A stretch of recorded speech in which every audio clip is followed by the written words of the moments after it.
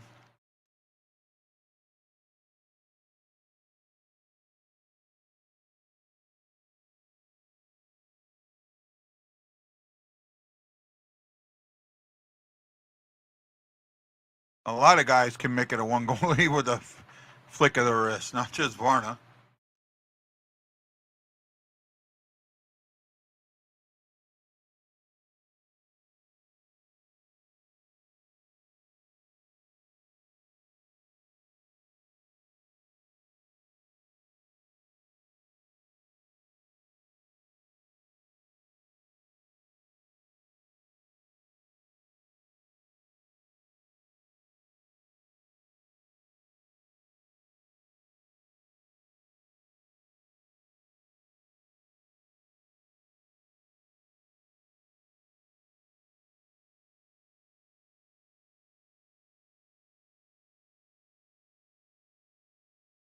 Dallas. Absolutely Dallas. And they have the advantage 3-on-3.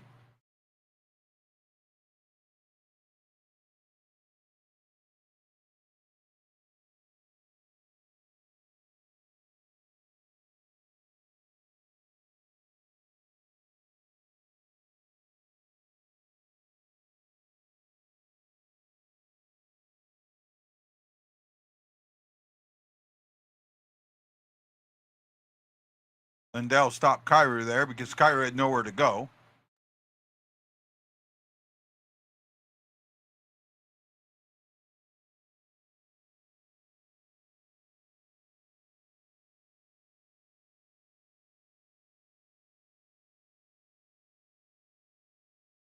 A little too hard for Thomas there. Well, I'm showing 2:08 to go in the period.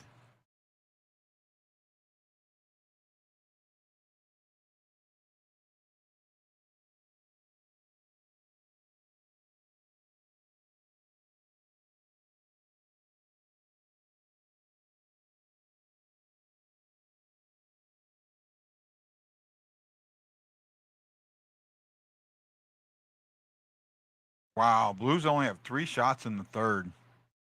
That is bad. 11-3. That was something from last year, giving up way too many shots, not taking shots.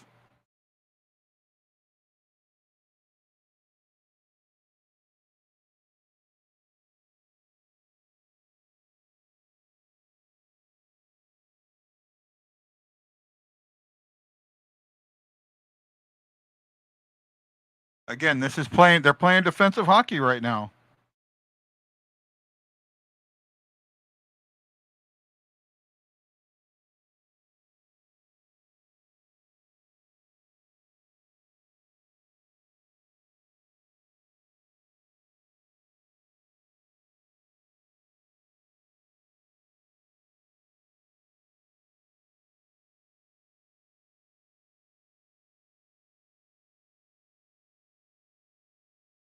Nice keeping by Krug there.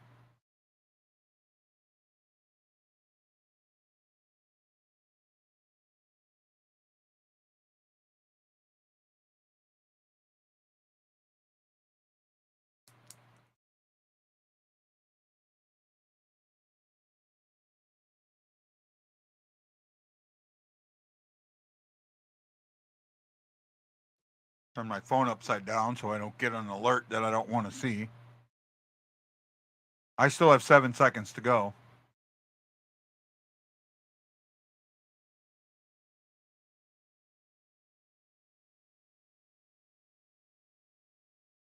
Wow, Thomas just missed.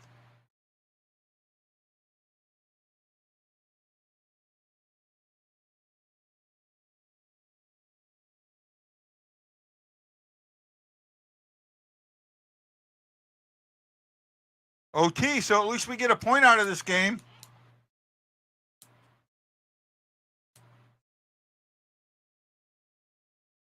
Thank you for watching the BlueNote Fan Report. I appreciate each and every one of you that watch. I'm going to try something. The TV that I have doesn't have the ESPN app on it because of the system it uses. However, it does have the internet. So I think I can connect to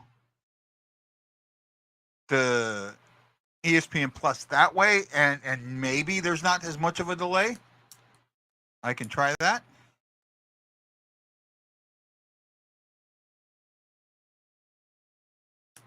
Went 0-3 against the Stars last season. Yeah, I can see that.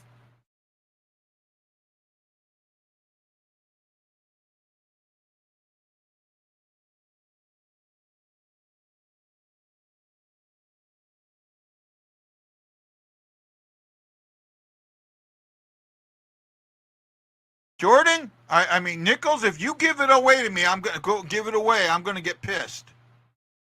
Remember, I'm on a minute delay. I haven't even seen him drop the puck yet.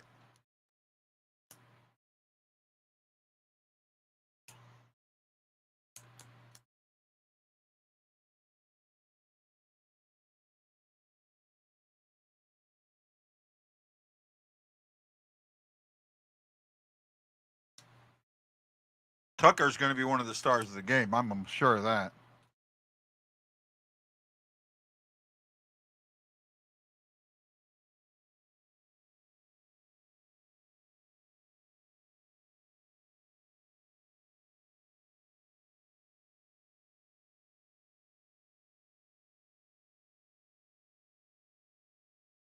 Well, here we go. Looks like puck drop 3-on-3. I give the advantage to Dallas.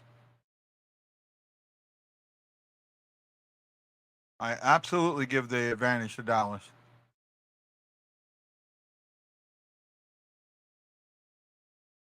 Is what it is.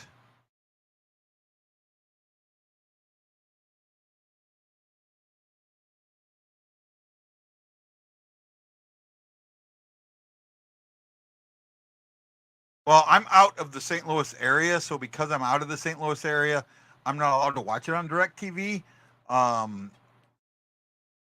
I have center ice on my cable, but that's right now. It looks like it's at about a minute delay.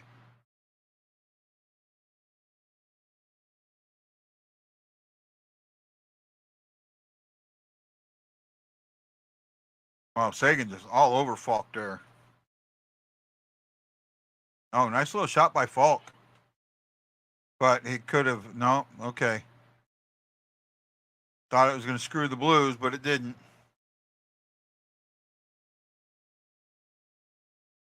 Oh, do you have center ice on DirecTV? Oh, that was a good one. Oh, watching at a bar. Yeah, see, there I might be on a satellite, bud.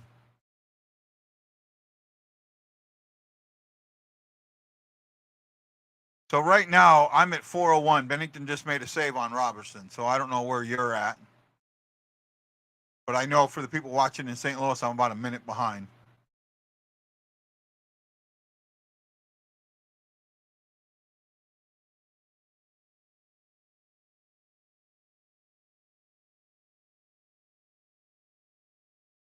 Yeah, well, actually, it's got to be through center ice because it's got to be through center ice.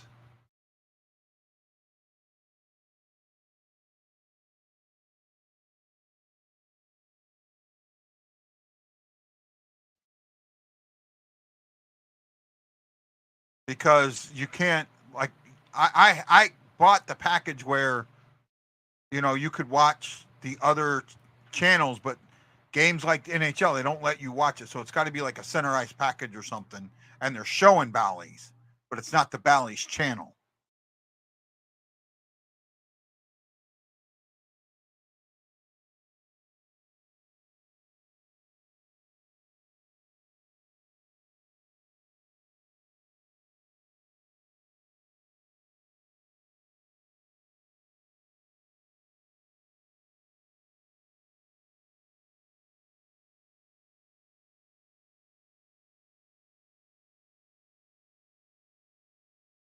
I heard my phone going off, so something probably happened. And not good, I'm guessing. Especially the way I'm seeing it right now.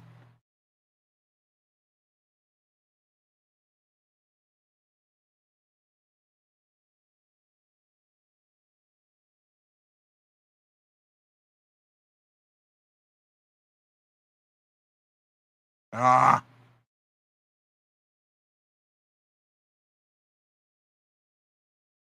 Wow, what a save by Bennington there. Wow, Blues end up with the puck. Might be going to a shootout. Maybe. I'm not turning my phone over. I'm going to watch it till conclusion.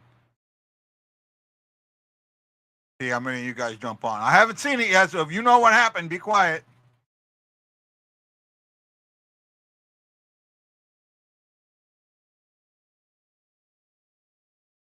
Oh, Pareko.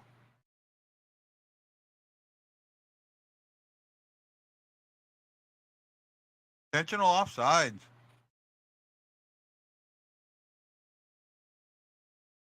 Bennington's been sharp.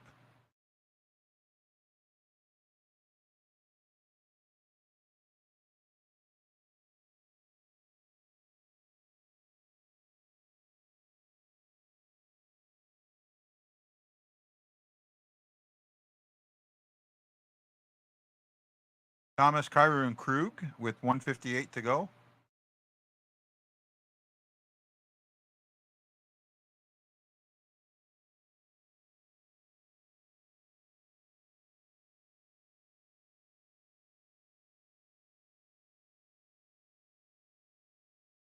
Oh, Thomas, bad pass. No look, bad pass. That was a giveaway. I'm afraid to look at my fantasy stats, man, because I got Thomas on. I know it can't be good.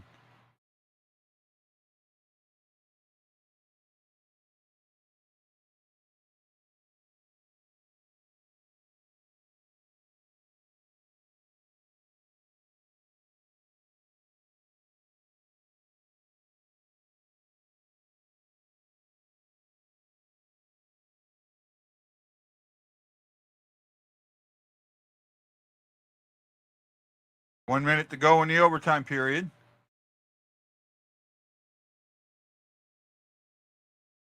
Oh, nice save by Ottinger.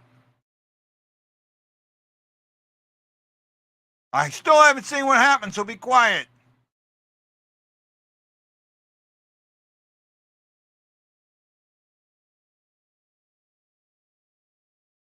God, if he would have passed that over.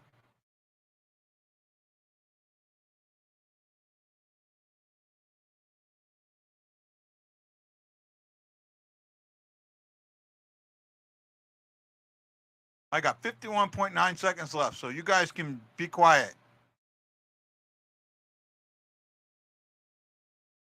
Oh, great. Penalty against the Blues. Oh, nice save by Bennington. Wow.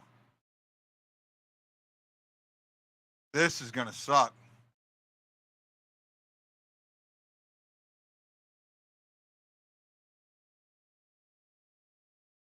Holding. Hayes. Nice save by Bennington there.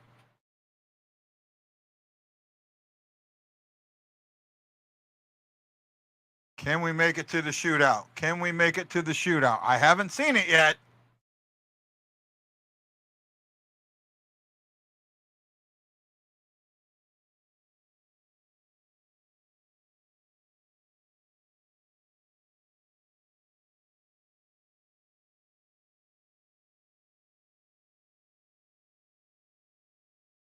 Four on three. I have a feeling we lost. Nope. Go to the OT. I looked at my phone. I shouldn't have.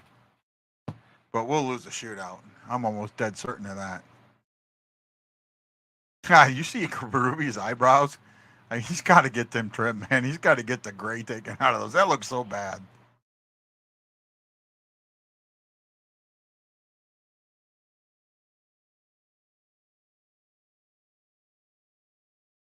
Lundqvist, Leddy, and Pareko on the ice for the Blues.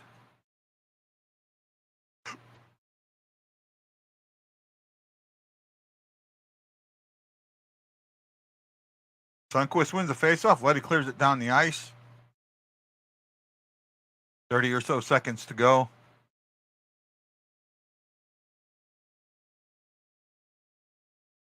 This is something you guys wouldn't like, but I think that if you make a penalty like this towards the end of a game, even in the regular season, that it should continue on until the penalty's over. Like an untimed down in football.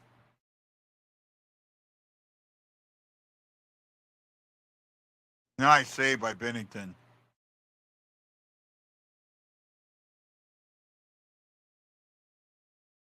Wow. Way to go, Bennington. Huge save by Bennington.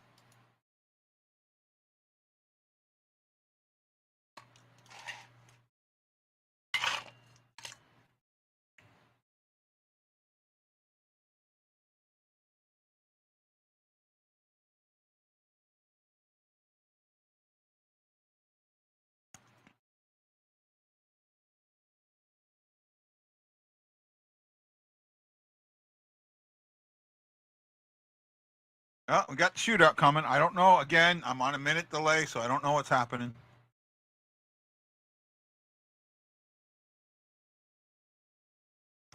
Which bar are you watching it at?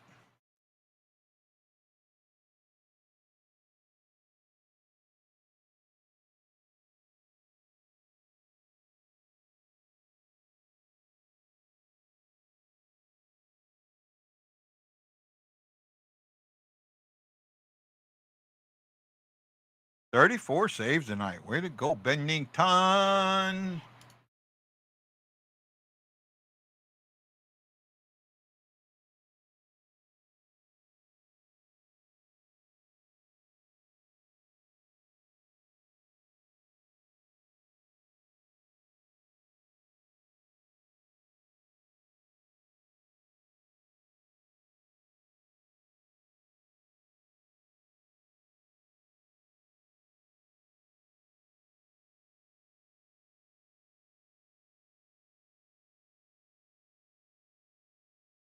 Oh, Robinson scores.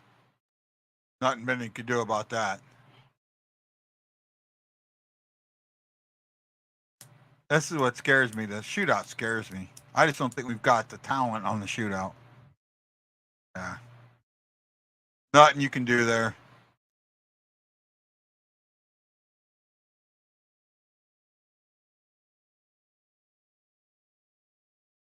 Oh, nice. Shinner. Captain makes it 1-1. Way to go, Shin. All right.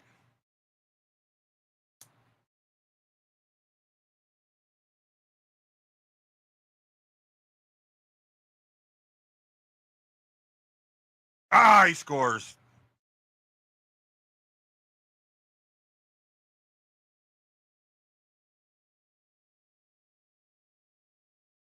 Sandbar at Pearl. Well, I live really close to Pearl Harbor. Are you on base? Oh, Bush Navy stone. So Bennington has to stone the next one.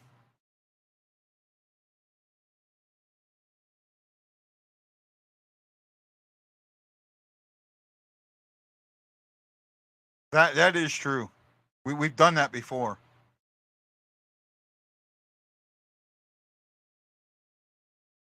Oh, Saganstone. Okay, is that where you're at? Is that where Taco Bell and Pizza Hut used to be? I used to work at Pizza Hut there. Come on, Kairu. Come on, Kairu. Nope, it's over. We lose in the shootout, but we get the point.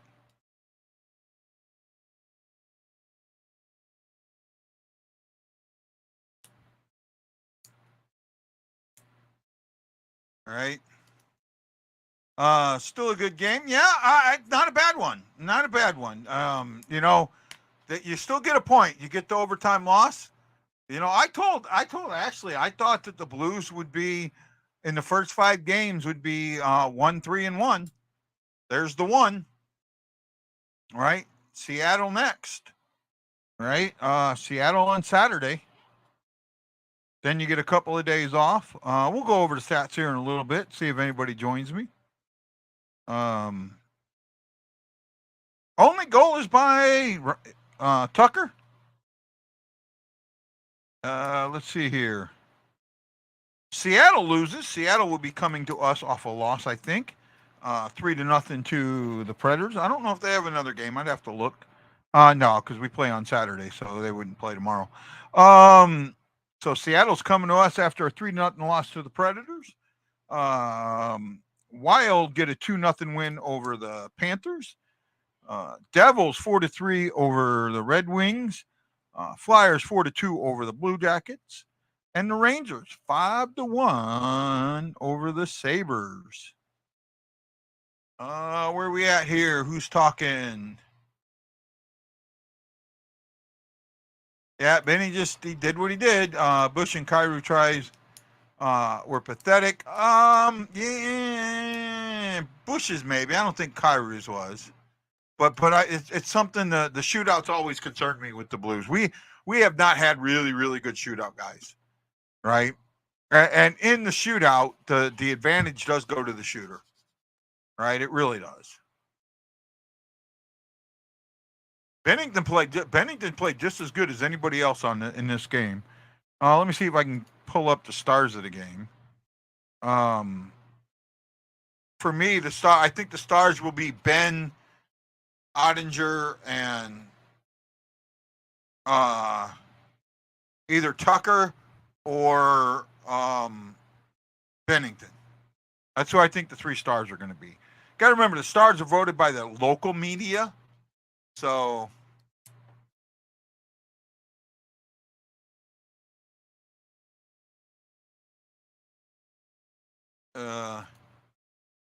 Kyrie didn't get a shot off in the shootout. Yeah, I'll agree with that. Tarasenko wasn't very good in the shootout. O'Reilly was decent.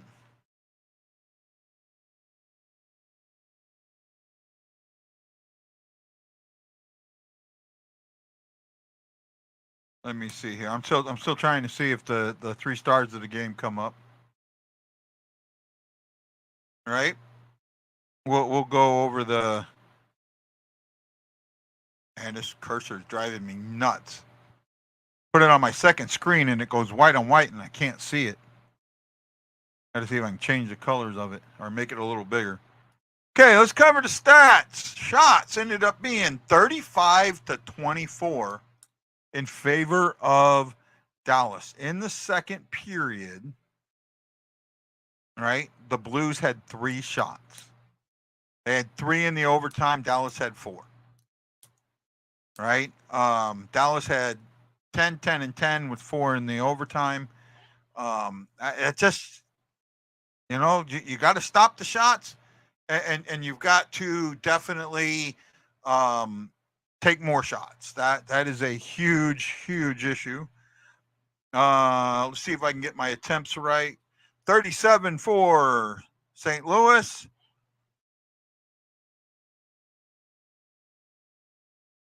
69 for St. Louis. I don't know if I said for Dallas. 69 for Dallas.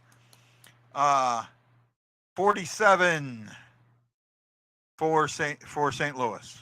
59-47 shot attempts. Hits 20 for St. Louis, 16 for Dallas. St. Louis had 15 giveaways and Dallas had 13. 7 takeaways to 14 for Dallas. St. Louis blocked 17 shots.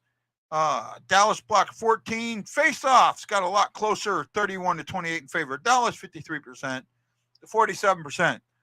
There were no goals in the second period. There were no penalties in the third period. There were no penalties in the third period. There was a penalty to Kevin Hayes for holding at 4:17 of the OT. I think that if you have a penalty within the last 2 minutes of the third period or the overtime, and the score of the game is within 1, the penalty should carry. All right?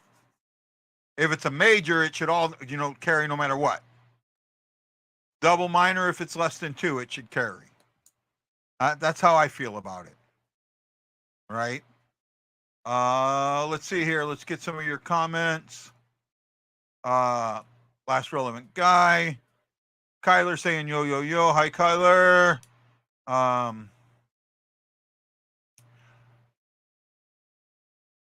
Watch him at the end. How was the game? It wasn't bad. I mean, they went into a defensive posture in the third when it was tied, and they shouldn't have, but they kept it tied. So I guess you can look at that a couple of different ways.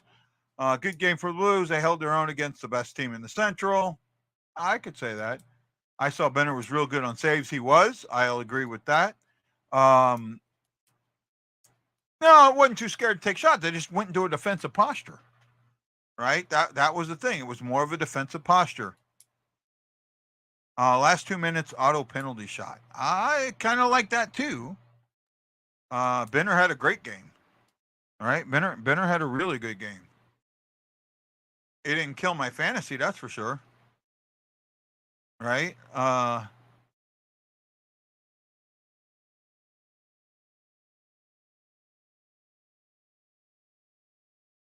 I like Jamal Mayers. I've had him on my show.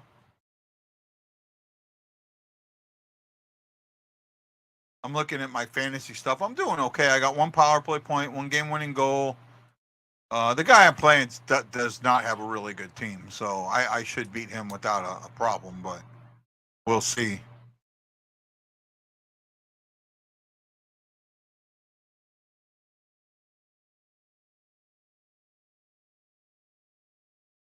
I still have Marsha show up, so I could still pull another point or two. I think he's the only guy I still got out there. I still have Ryan O'Reilly, so I have O'Reilly on my team. I have Thomas on my team. I have Tarasenko on my team. I didn't get rid of him. I have Ryan Nugent Hopkins on my team. So I got some decent guys. Right? Where are we at here? Like that. Yeah, Kyler, I kind of felt that way.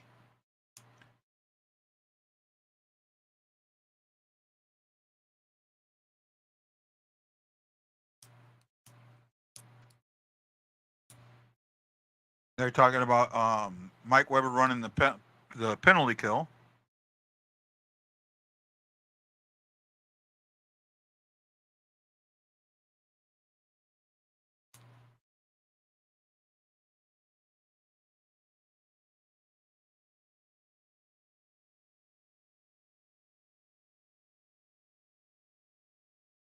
Yeah, but you're not going to beat the best teams in the league because you're not playing enough offense.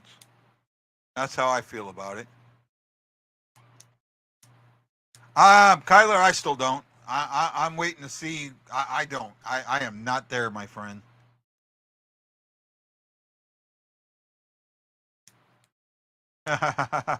Everybody's doing that now. Everybody's picked up playing country roads now. We started it and everybody picked it up. Right?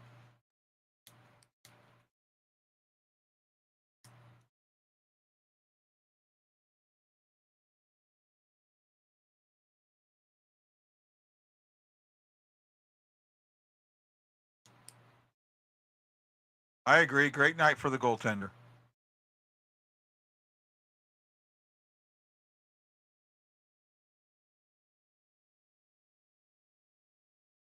I have not seen the 3 stars yet. Let me do another refresh. Okay, here we go. Oh man, I almost got it nailed. Ottinger was the 1st star. Bennington was the 2nd star, and Duchesne was the 3rd star. And Duchesne's scored the in the short in the, what do you call it? The shootout. So him scoring in the shootout is the reason he gets the 3rd star. Right? In the shootout, Robinson scored against Bennington. Shin scored against Ottinger. Duchesne scored against Bennington, and then Buchnevids Seguin, and Kyrou were all stopped. And you're right, Kyrou did not get a shot attempt off. I kind of didn't see it as well as I thought I did. Matt Lowe says, guy's been negative about the team since we traded Vlad. I think that's why he always has Wendy on so they can complain about the Blues. Maybe. Maybe not enough hope enough to win, but to improve from last year. I'm still not there. I'm still not there, bud. I mean, it's great that you can have that hope. I just don't. Right? That especially first game in. Remember last year, they went 3-0. They were the last undefeated team in the league. And then they went 8-3. Or 3-8. Right? 0-8. That's why I'm not holding my breath. That's why I'm not looking at this going, oh, yay, we got the point. I'm just not there. I'm just not there. Good game, good show tonight. Thank you all for stopping by, enjoying it. I'll see you Saturday. Be here about 1:30 your time, 1:30 my time, 6:30 St. Louis time. Join me, man, and share the show with your friends. Get your friends. Let's get more people on the show. Let's get more likes. Let's get more loves. Let's get more people watching. Let's get more people talking. And hopefully I can get the ESPN up, and it'll be a little bit better. It won't be as delayed, and I'll stay on more. Okay, guys, have a great night. Thank you so much. Hey, boys. Boys, where are you, boys? Who are you, Blues fan? We're bleeding blue with you. Let's go, Blues!